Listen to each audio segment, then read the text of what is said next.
Accused duck sauce killer committed suicide to avoid return to Rikers. Note says. There he is right there. I don't know if you remember this story. Chinese food delivery man was killed while delivering food. And this man, the police were able to capture him and say that he did it. And he got into arguments with the same, I think the Great Wall restaurant about not enough duck sauce. And then when after they arrested him, they searched his home. His refrigerator was full of duck sauce. So obviously, that means he has a mental problem. You know, he's asking for something that he has a lot of. You know, yeah. I can imagine somebody's in the desert, right, on a hot day, and they're asking for water. You know, because there's no water around them. That's fair to do that. But no. This guy is asking for duck sauce, and he has duck sauce all over his home, at least in the refrigerator.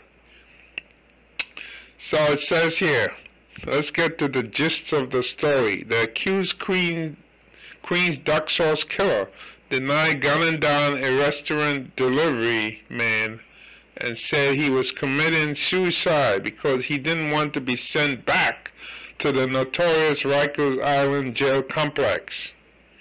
In a long, rambling suicide note he wrote before he fatally shot himself on August 5th, suspect Glenn Hirsch called his case very winnable and said he had actually been looking forward to his day in court, but not being locked up again. After my edifying month-long stay on Rikers Island, I have elected not to return to the jail for the next 2 years, pending trial, Hirsch wrote in the note, filed in Queens Criminal Court on Monday. I did, however, enjoy playing chess, but as a practical matter, the accommodations left much to be desired. Well, it's a jail in New York. It's not a jail in Norway. You know, you ever looked at those prisons in Norway? They have like computer, all that stuff. They go out, take walks. You know, no barbed wire or anything like that in Norway. So this guy obviously was delusional.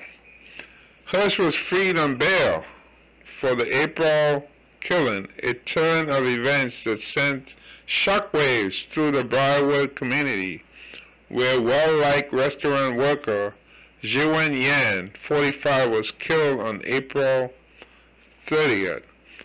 Suspecting his return to jail was imminent, Hirsch outlined his logic in a 6-page rant he described as his dying declaration.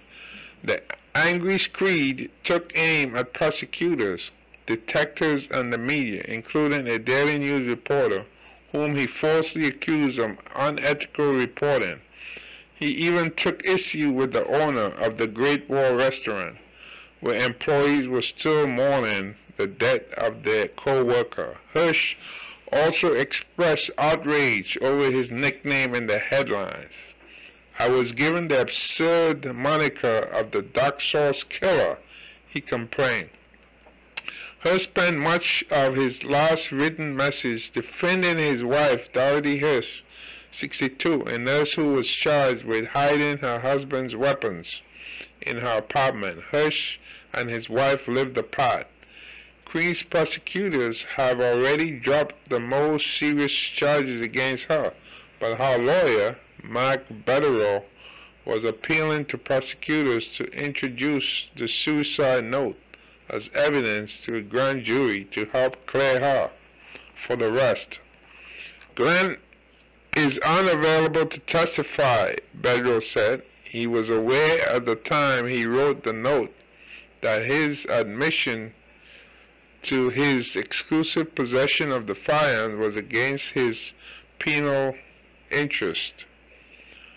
Authorities said that Glenn Hirsch became enraged that he did not receive enough duck sauce with his take-home order from the Great Wall restaurant in Forest Hills on November 30th. Repeated confrontations at the restaurant culminated in April when Hirsch allegedly stalked and then fatally shot Yan, the wildlife deliveryman, prosecutors say. Hirsch, 51, was busted June 2nd and released on $500,000 bail 2 weeks ago, alarming neighbors at his co-op building. Okay, so this guy definitely is delusional. He has some type of mental illness. Now he's released on $500,000 bail, right? But yet he complains that he's going to go back to Rikers pre-trial, and he said that he's innocent. He's innocent and he knows he has a winnable case. Okay, so if all that's true, and you're on $500,000 bail, why would you kill yourself? Because if you're on $500,000 bail, the only reason you go back to Rikers Island is if you violate, if you violate the terms of the bail. Otherwise, you are on bail. That's it. He is in his house. He had one of those metal, those ankle, those electrical monitors that you put on the ankle. So he wasn't going to go back to Rikers. If anything, if he was convicted, he'd probably go to state prison, which is different from Rikers. But the point is, he's definitely delusional. A man from Queens, just like Donald Trump is. And I did another article on Trump saying that he needs to be reinstated or have a new election held, A kind of version of King Lear, Shakespeare's King Lear.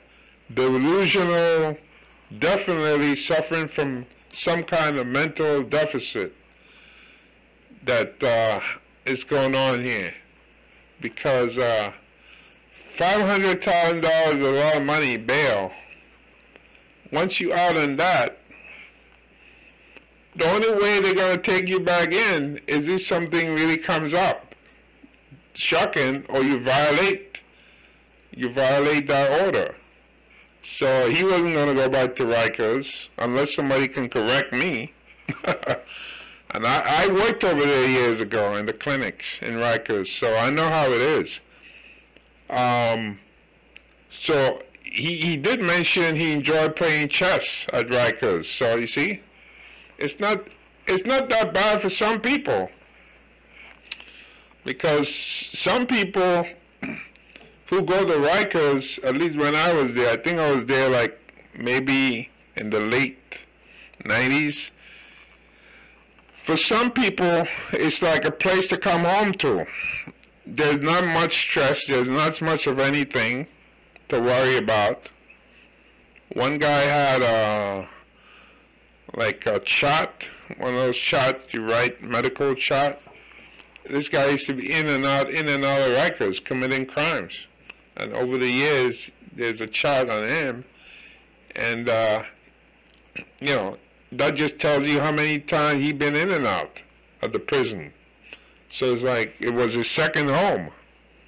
So some people, as bad as they say Rikers is, some people have no problem going to Rikers. But this guy obviously was delusional.